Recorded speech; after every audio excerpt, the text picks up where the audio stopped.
आप सभी के चरणों में आपके बेटे, आपके बच्चे हर्ष शिकारा की हाथ जोड़कर राम राम। जो पीछे मेरे भाई बैठे, इतना ही कहना चाहूंगा, बतड़ा 2 मिनट पीछे लियो।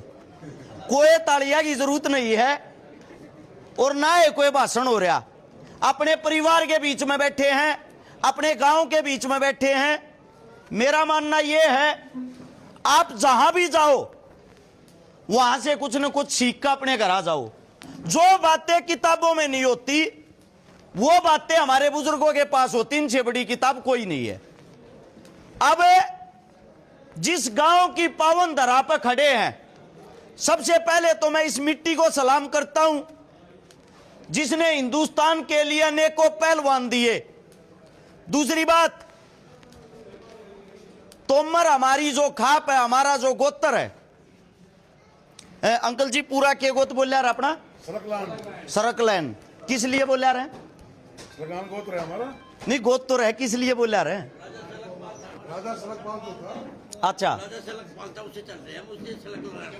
ठीक है जी जी जी।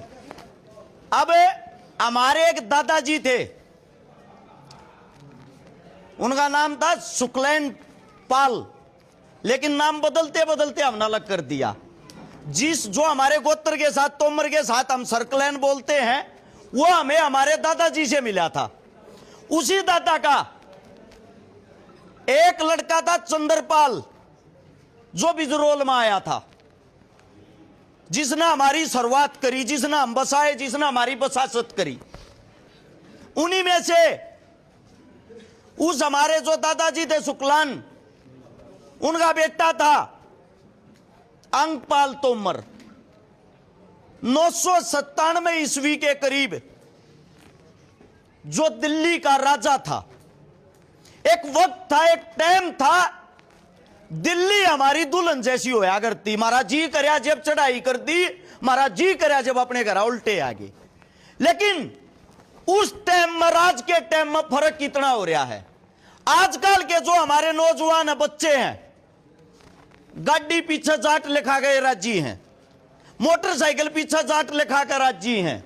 इसलिए तो हकीकत में हमारी जो ताकत होया करती उसने भूल गए। हमारे बाबा साहब थे शामल सिंह तोमर। 1857 की क्रांति में जिनके सामने जाने से भी, जिनकी परछाई के सामने जाने से भी अंग्रेज थर थर कांपा करते।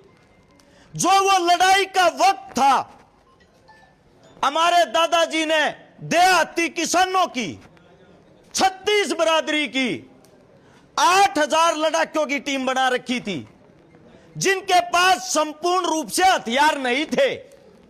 उनके हथियार ये थे जो आजकल हम खेत में यूज कर रहा, कसी, कसोला, जेड़ी। इन हथियारों के साथ जिन अंग्रेजों के पास तोप थी, बंदूक थी, उनके साथ लड़ते थे।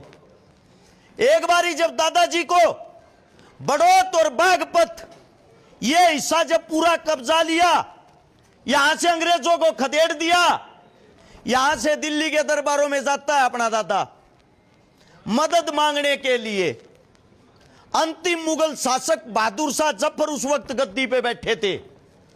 उनसे बोला, कुछ नहीं चाहता मना, ना तेरी सेना चाहती ना तू चाहता, हथियार दे दे, एकला जीत मार दूं, अंग्रेज नाम की चीज नहीं रहेगी यार। बहादुर शाह जफर ने एक बात कही, चौधरी साहब हकीकत बात तो यह है, हथियार मारे दौरे भी नहीं रह रहे। हथियारा बिना जो लड़ाई लड़ सकता होता देख ले। उसी वक्त शामल तोमर ने, हमारे दादाजी ने, बाबा साहब ने अपने घोड़े का एड मार के एक बात कही थी, जमींदार के तो हाथ भी हथियार हैं, इन्हीं से देख लेंगे। युद्ध के मैदान में वापिस आया, हमारे बीच से एक मुकबर ने मुकबरी कर दी और हमारे दादाजी का पता बता दिया, बिजरोल के आसपास है, पकड़ लो। उसी वक्त 200 लड़ाकों के साथ हमारा दादाजी शहीद हो गया। यह बताया जाता है बाबा साहब का इतना खौफ था, शहीद होने के बाद जब पार्थिव शरीर जमीन पर पड़ा था, अंग्रेजी अफसर जो पेड़ के पीछे छुप रहा था, एक बात कहने लग रहा था, बिला देख का ही हो रहा है, मर क्या के ये बताते हैं 2 घंटे तक किसी की औकात नहीं हुई कि देखा वो मरे आग जीव है।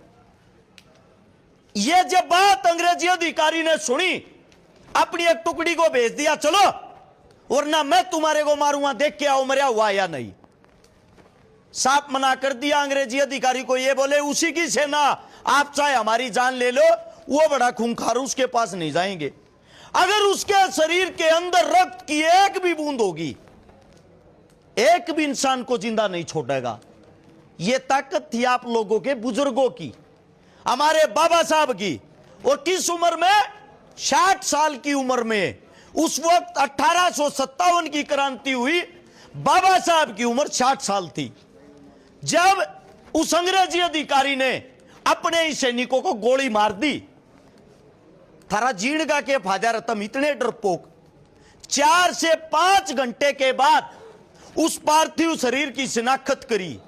शिनाख्त करने के बाद हमारे लोगों के बीच में खौफ पैदा करने के लिए बाबा साहब की गर्दन को काटा।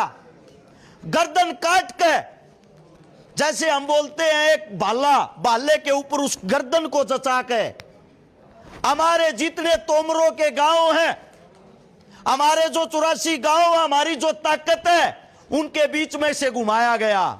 यह था क्या तुम्हारा वो बाबा? यही था वो बाबा।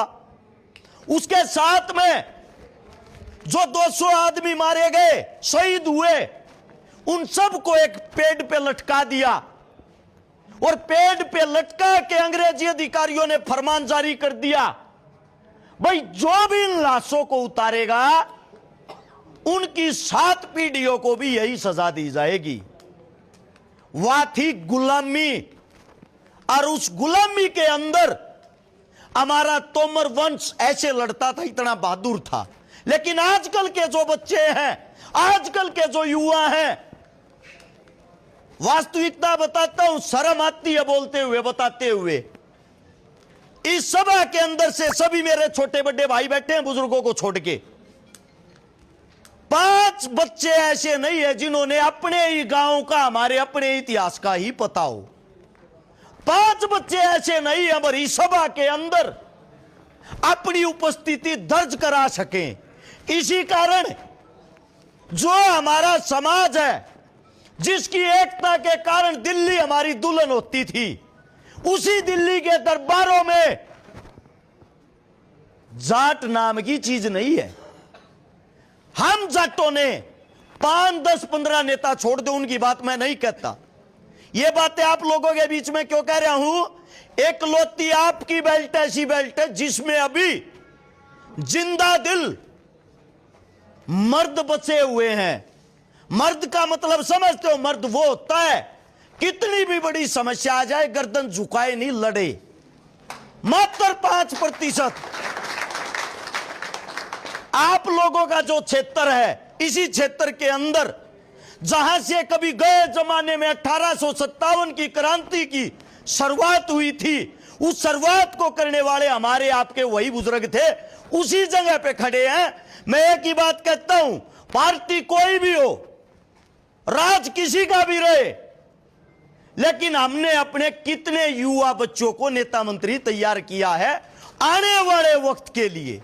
जब हमारे नेता मंत्री नहीं होंगे, सत्ता की कुर्सी पर जाकर आपके बीच का आपका बेटा, आपका भाई, किसान का बच्चा, दलित का बच्चा, मजदूर का बच्चा उस कुर्सी पर नहीं बैठेगा, तो आने वाले वक्त में आप लोगों की सुनेगा कौन? सबसे बड़ी समस्या हमारे समाज के अंदर ये है।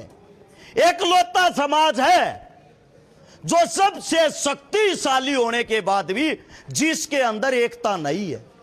बहुत सारे समाज ऐसे हैं, हिंदुस्तान से लेकर विश्व के किसी भी कोने में चले जाओ, अगर उनकी कौम पर कोई बात आती है, सबके अंदर एकता मिलती है। एकलौता हमारा समाज ऐसा समाज है जिसके अंदर संघर्ष करने के लिए सबसे पहले तो दुश्मन पाओगा घर का एक काका ताऊ, उस पीछे दुश्मन पाओगा गांव का कोर दूसरा, गांव तो जब हार लिकट गए फिर दुश्मन पाओगा गवांड का। हमने कभी ये नहीं सोचा हमारी ताकत एक ऐसी ताकत थी, खाप पंचायतें हमारे बड़े बुजुर्ग पगड़ी वाले जो फैसला चौपाल में बैठ के कर देते थे उसको हाई कोर्ट और सुप्रीम कोर्ट की काटने की हिम्मत और औकात नहीं थी। जब से हमने अपने बुजुर्गों की, पगड़ी वालों की कदर खो दी, इनकी बातें माननी और सुननी बंद कर दी, जब तक नए नए बच्चे अपने बाड़ा में लगा के तेल और जेल अपने आप ने बोझ समझने लगे, उससे दिन तक हमारी कौम का पतन होना शुरू हो गया। मैं एक ही बात कहता हूं, आप कहीं भी जाओ, देश के किसी भी कोने में जाओ,